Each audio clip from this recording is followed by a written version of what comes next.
+1 plus physics का थोड़ा करवा देता हूँ, +1 फिजिक्स। बेटा हम लोग कर रहे हैं lesson work power energy, lesson 4 work power energy. Work power हमने अभी तक जो है वर्क कर लिया, पावर कर लिया, एनर्जी कर लिया।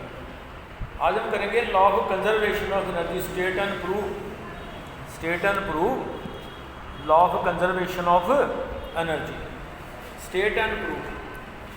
क्वेश्चन है state and prove law of conservation of energy, law of conservation of state and law of conservation of energy. तो आपने पहले भी पढ़ा हुआ है 9th में 10th में, energy can neither be created nor be destroyed but it can be converted from one form to another form. Transformed भी कह सकते हैं, कन्वर्टेड भी कह सकते हैं। तो आंसर वो भी कर रहे हैं। It states that energy can neither B created nor be destroyed, ना तो क्रिएट हो सकती है ना डिस्ट्रॉय हो सकती है, but it can be transferred change भी लिख सकते हो, change from one form to other, एक फॉर्म से दूसरे फॉर्म में कन्वर्ट कर सकते हैं, चेंज कर सकते हैं। अब प्रूफ इसका करेंगे हम लोग। तो हमने एक बॉडी को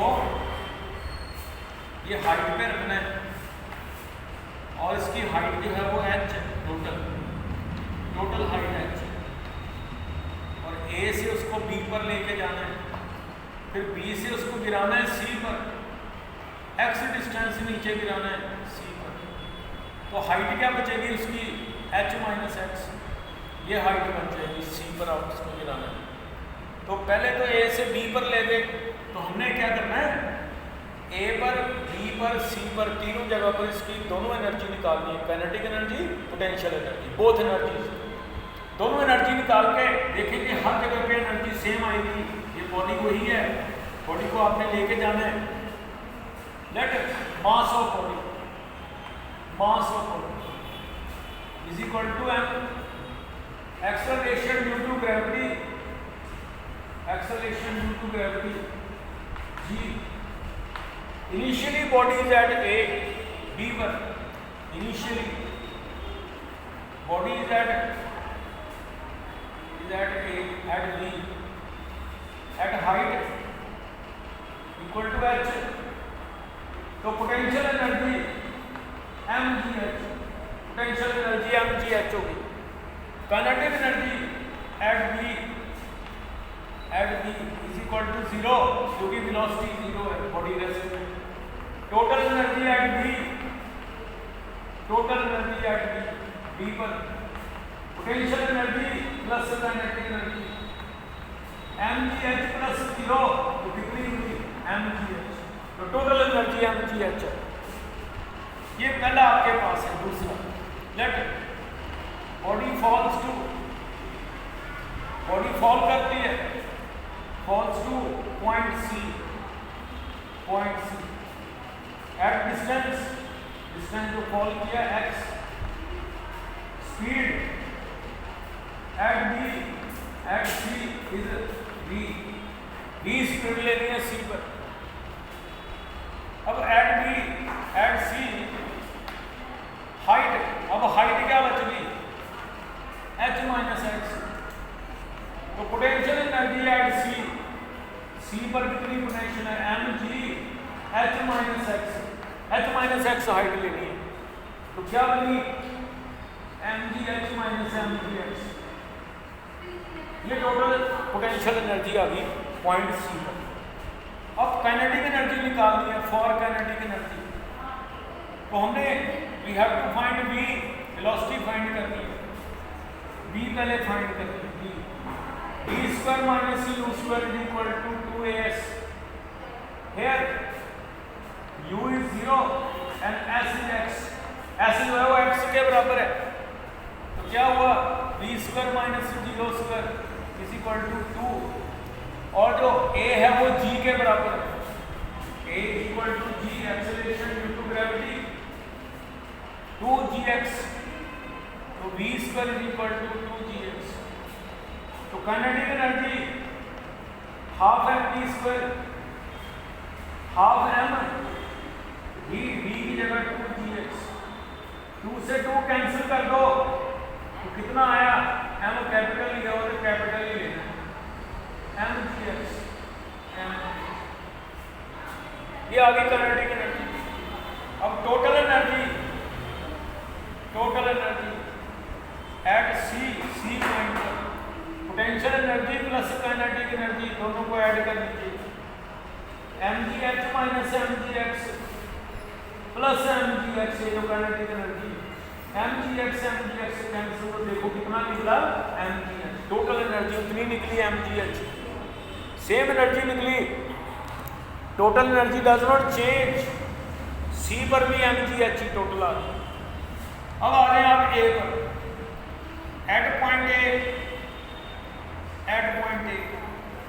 हाइट कितनी है अभी 0 है, तो potential energy mgh is equal to mg into 0, तो पोटेंशियल एनर्जी 0, जमीन पर आ गया नीचे गिर गई बॉडी तो पोटेंशियल एनर्जी 0 है। काइनेटिक एनर्जी तो उसके लिए वेलोसिटी फाइंड करनी है, लेट वेलोसिटी, अभी जो वेलोसिटी ग्राउंड पर है वो कैपिटल v ले लेते, v square minus u square is equal to 2as, यहाँ पर u तो 0 ही है, जो a है वो g के बराबर है और s जो है वो h के बराबर है, क्योंकि पूरी डिस्टेंस उसने कवर कर लिया ऊपर से नीचे तक h। अब पुट कर दीजिए v square minus 0 square is equal to 2gh, तो v स्क्वायर कितना आया 2gh, ये अब नई वेलोसिटी आपकी जो जमीन के ऊपर आ गई।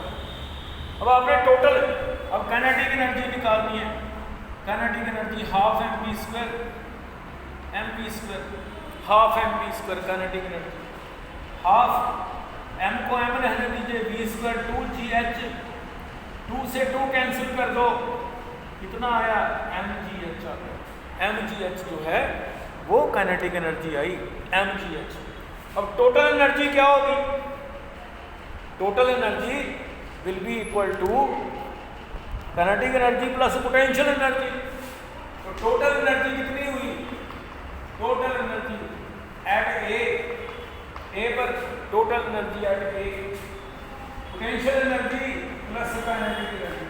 अब ए पर तो पोटेंशियल एनर्जी 0 है क्योंकि जमीन पर पहुंच गए, नीचे पहुंच गए, तो पोटेंशियल एनर्जी 0 है, 0 प्लस mgh, फिर कितनी निकली mgh, तो mgh ही निकलेगी ऑलवेज टोटल एनर्जी, इसका मतलब you have total energy always same. अब देखो यहाँ पर कौन सी एनर्जी थी, सिर्फ पोटेंशियल एनर्जी, काइनेटिक नहीं थी, यहाँ पर दोनों थी, पोटेंशियल भी काइनेटिक भी, यहाँ पर पोटेंशियल नहीं है क्योंकि जमीन पे आ गया, सिर्फ काइनेटिक, तो टोटल एनर्जी mgh ही रहनी है। So it obeys the law of conservation of energy, तो लॉ ऑफ कंजर्वेशन प्रूव हो गया। सो एट ऑल पॉइंट्स, सभी पॉइंट्स पर, at all points total energy is same, total energy remain same mgh, hence prove हो गया law of conservation of. ये आपने learn करना है। अभी तक आपने क्या किया, वर्क किया, पावर किया, एनर्जी किया, potential energy, kinetic energy, work energy theorem. क्या थी work energy theorem? Work done by body, work done by force to displace a body through certain distance is equal to change in kinetic. Prove किया हमने पिछली बार, वो note कर लेना, और ये law of conservation of energy सारा note कर लेना A to Z, ठीक है ना। तो ध्यान से इसको आप देख लीजिए अच्छी तरह से और सारा नोट कर लीजिए और लर्न कर लीजिए।